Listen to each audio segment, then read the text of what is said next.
Welcome to the Nikki Clarke Show. I'm your host, Dr. Nikki Clarke, and I am so excited to be back on the show with another incredible, stellar individual. And the show is about celebrating inspiring individuals who are making a positive impact in their communities and beyond. And today's guest is Traci Kasper, the founder of One Small Step Walks, a movement that encourages people to improve their physical, mental, and emotional well being through simple yet powerful acts of walking. Through her work, Traci has inspired countless individuals to embrace healthier lifestyles, build meaningful connections, and discover the transformative power of taking one small step at a time. Her message reminds us that significant change often begins with a single action. Please join me in welcoming Traci Kasper. Welcome, Traci. Hello. Thank you so much. I'm so excited to be here. Fantastic. Thank you so much for your time today, and I'm excited. Let's get to it. So, for those meeting you for the first time, tell us a little bit about yourself and the journey that led you to create One Small Step Walk. Yeah. So, hello. My name is Tracy. I am an auntie of three, a huge baseball fan and boy band fan. But in I've also been on a health journey for about the last 8 or 9 years. And it started out with an autoimmune diagnosis that I had never heard of. I didn't know anything about any autoimmune, which now I probably could write a book. And I made small changes over long periods of time, and it ended up resulting in large changes. And one of the things that really helped me with my health journey was finding walking. And I was someone who hated movement. I would not go Oh, on one walk a week for 5 minutes. I would make every excuse not to. But it actually started with changing my eating habits, which gave me a lot more energy and cleared my brain fog and so many other things, which gave me the room to want to move my body. So I started doing that during the pandemic, because there wasn't really much else to do. And I I was with my family, and I realized that walking with other people made it so much more enjoyable. mm, And so then that really helped like increase my health journey and really push me along the way. So fast forward to last November, I decided I wished there was a walking community that I could have joined where I didn't have anybody else to walk with if I didn't want to walk with family at the time. And just um, incredible people that are just trying to better themselves little bits at a time. So I created it. And now we are 7 months in. My next walk is in a couple days, and the purpose has grown tenfold. It's really started out with wanting to help people get movement, but now it's branched into people come for community, they come to make friends, they come to make business collaborations, and everyone leaves with a smile. And so it's so much bigger than I ever could have imagined. this is fantastic. You know what? And walking may seem so simple, Mhm. yet it has profound effects. What are some of the benefits you personally experienced through walking? I like that you said that it may seem so simple because a lot of the habits that I've incorporated seem so simple, and in the beginning, it makes you feel like you're really not doing anything. Hmm. But as long as you keep doing it, it's those little changes that make the big changes, the one small step. Yes. Some of the things that I've felt from walking, I mean, I've had physical changes, but more than that, um, mental clarity, and it's improved my mental health. And like I was just mentioning to you a few minutes ago, I feel like I've been on meetings all day long today. Well, when I did have a small break, I went outside and I took my dog with me and I got some sunshine and I moved my body, and it was just for like 10, 15 minutes max. And it just grounded me, and I got away from the screen for a little bit. So my brain said thank you very much. So those are just some of the immediate benefits that I've seen. Absolutely. What are some of the biggest challenges people face when trying to create healthier habits, and how can they overcome them? One of the biggest challenges that I myself have had, and I see so many people go through, is striving for perfection. That's Mm-hmm. not that's it's unattainable, and it just creates really negative effects on you. Where if you have something that you're looking to change, whether that be your health or your weight, or you just want to clean the house more often, like it could go for anything. You create a goal. And if you if you miss one day, then it's like, oh, I failed. If you're focusing on your health and you miss one day, and you're like, okay, I'm just gonna go eat cheeseburgers for the rest of the week. When really, if you miss one day, you just get back up, you get right back on your goal, and you try again. And the Hmm. only way that you will fail is if you stop trying. But if you keep trying and you just, again, I'm just going to keep saying it, you do those little things, and it will attribute to the big changes over time. I love that. Can you share a success story from someone whose life was positively impacted through one small step walk? Yeah, definitely.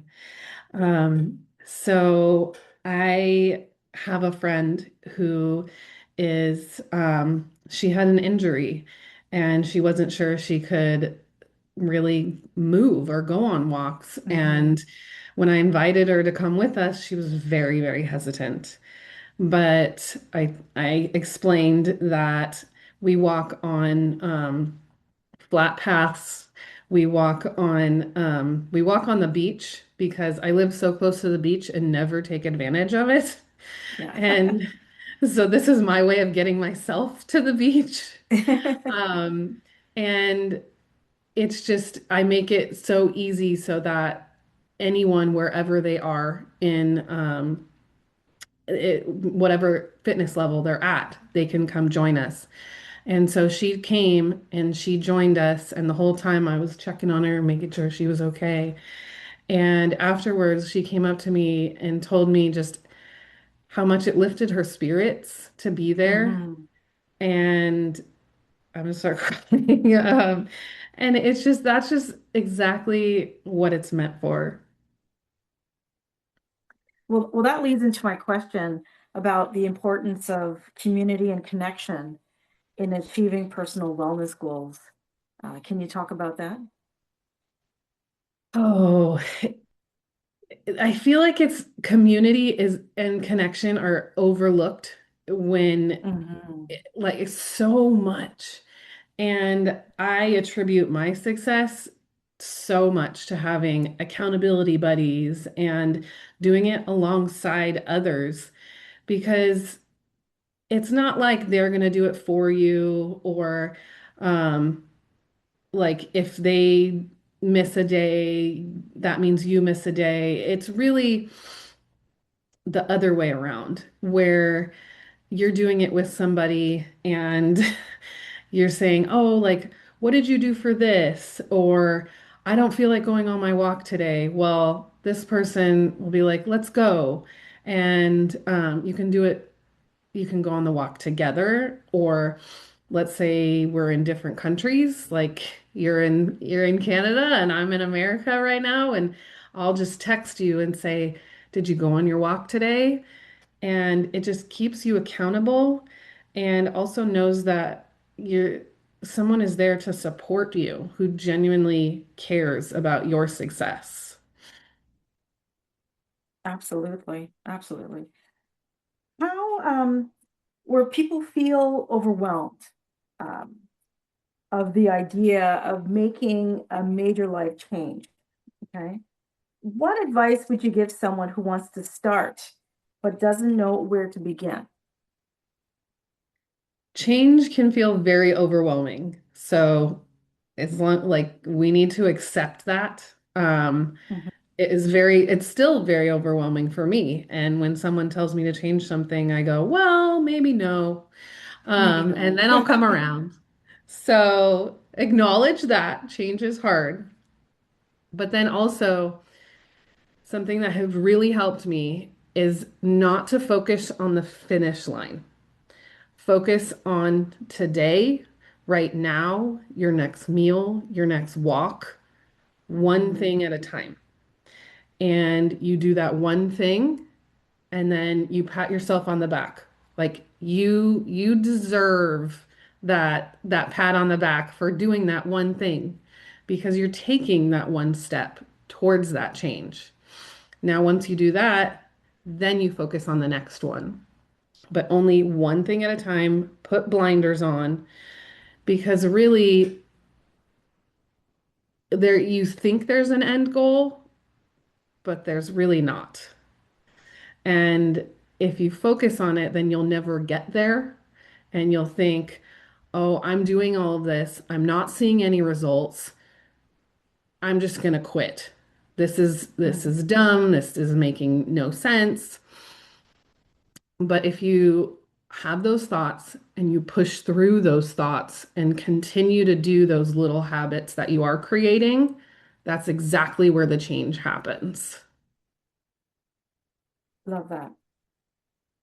How does your organization help people stay motivated and accountable?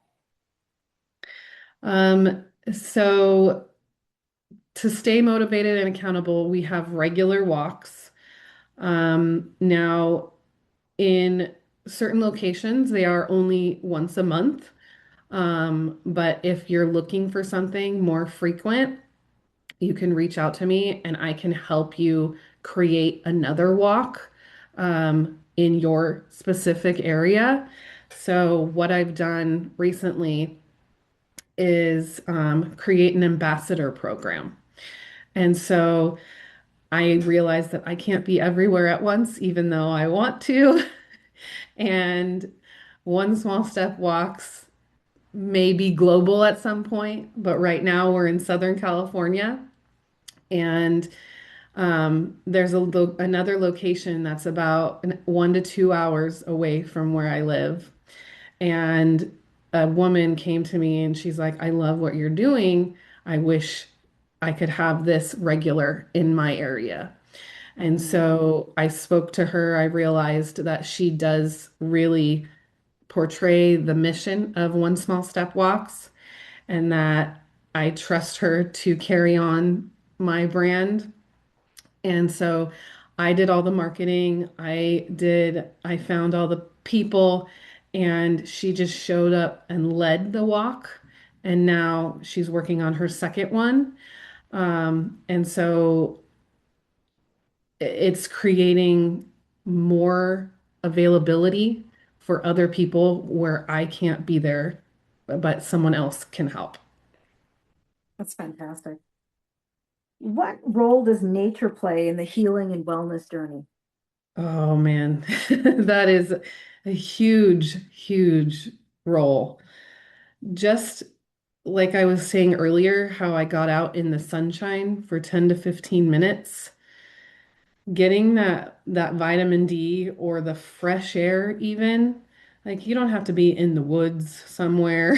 Like um it just going outside, whatever environment you are living in, getting out from the fluorescent lights, from behind the screen can really help with your mental health state. We all Mhm. struggle with different types of mental health struggles nowadays, and going outside is so underrated.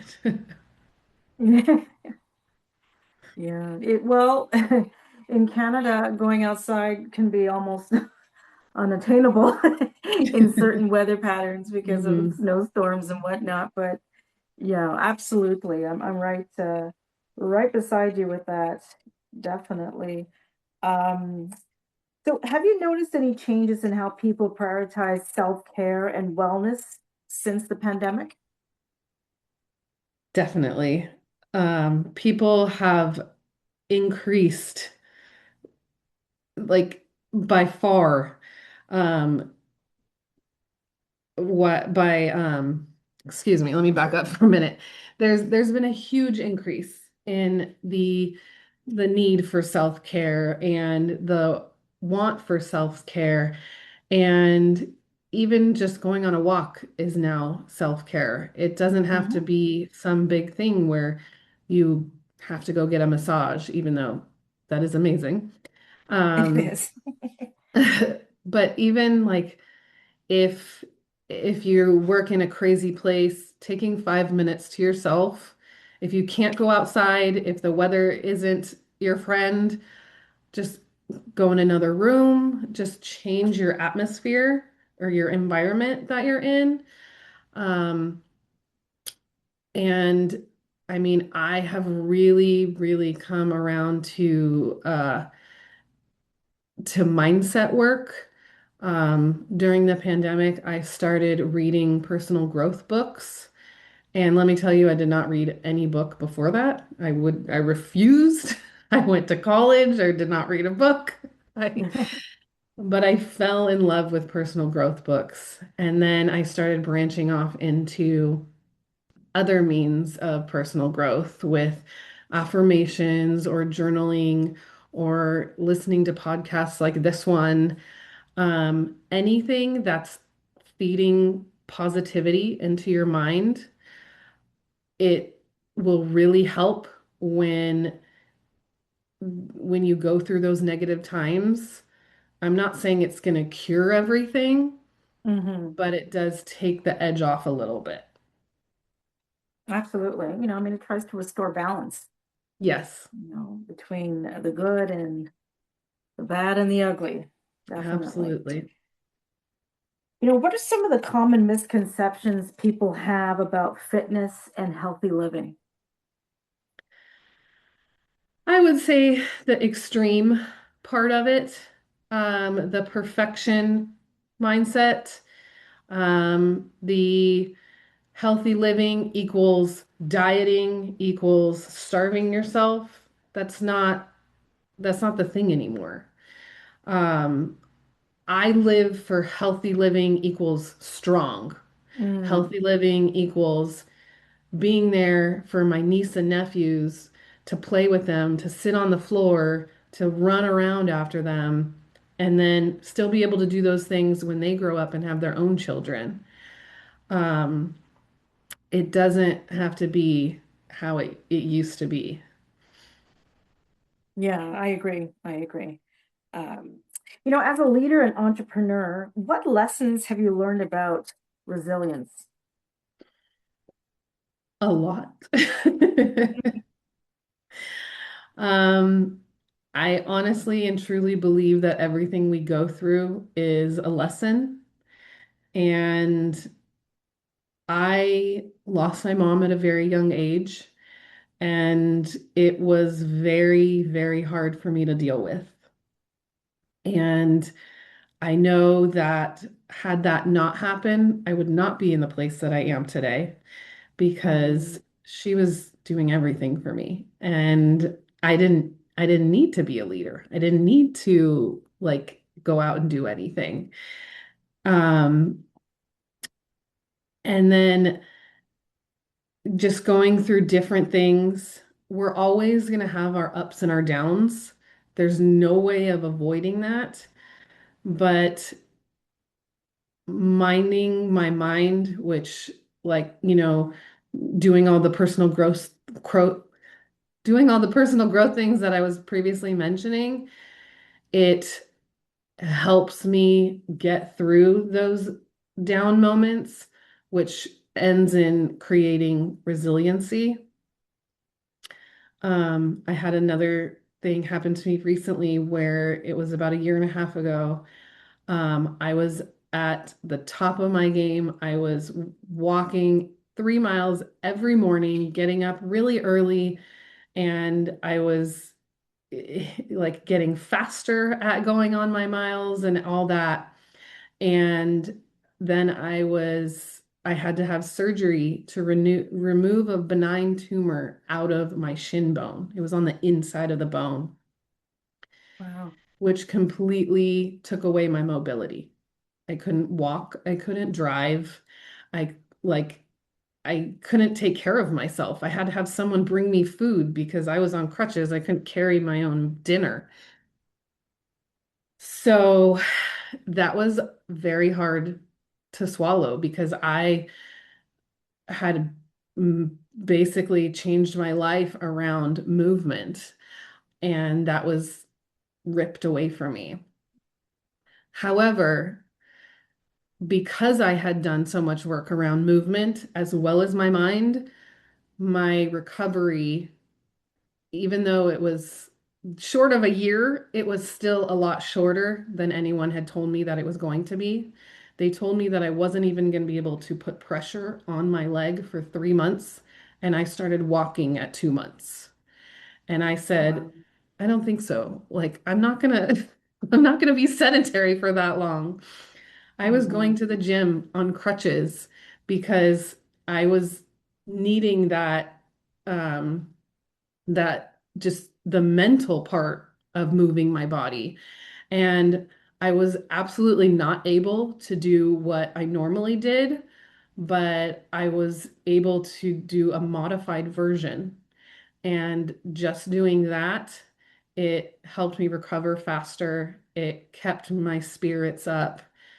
So I know for 100% fact, had I not done and been through everything that I had been through up to that point, I would not have treated that surgery the same. Mm. Well, thank you so much for sharing that incredible story. And, that speaks to your resilience. Absolutely. So, what upcoming projects or events are you most excited about? What's coming up next? Oh, most excited about. We have so much going on. I just booked my next ambassador walk. It will be out in the state of Georgia, so very far away from California. I am very excited to bring One Small Step walks all the way over there. Amazing. And then later this year, I will be having a wellness festival of my own where I bring all kinds of wellness vendors together. There will be mindset things, there will be body movement, and then, of course, all the other fun types of things. So Yeah. those are just a couple things that I have going on right now. Excellent. Well, maybe you can bring your walking expertise and group here in Canada. I think that'd be amazing. I'd be I happy to would help you love here. that. I would love that. Yes, we can Fantastic. definitely connect and do that. Wonderful. Well, we're coming to a close, and the final question is for those who are on the fence about getting themselves well, body, mind, and spirit. What would you tell them? I would say if you have a pull to change yourself in any way, that it's on your heart and you can do it. And it's not going to be easy, but nothing worth doing is easy. So if you need that accountability partner, if you're looking for how to start in your specific situation, just reach out to me on Instagram and I'm happy to help you. Excellent. So that leads to our final question. How can people meet you on social media? You mentioned Instagram. What are your other handles on our website? So my main one right now is Instagram. It's all one word, no spaces. One small step walks. Walks is plural. Um, I am on there every day. You can DM me, you can reach out to me. Um, and that's where you find all the events that we have going on in all the different areas. And as well as if you're interested in bringing one small step walks to your area. That's brilliant. All right, Traci, thank you so much. Appreciate your pearls of wisdom. Keep doing all the great work and look forward to connecting with you another time. Keep us updated with, the community of walkers that you're building out globally. That is incredible. So I applaud you, and I want to thank also the viewers for watching. I hope that you've been able to take away maybe one small thing to create one big step later on in the future. So I appreciate you. Thank you for watching the Nikki Clarke Show. Stay informed, stay transformed. God bless. See you next time.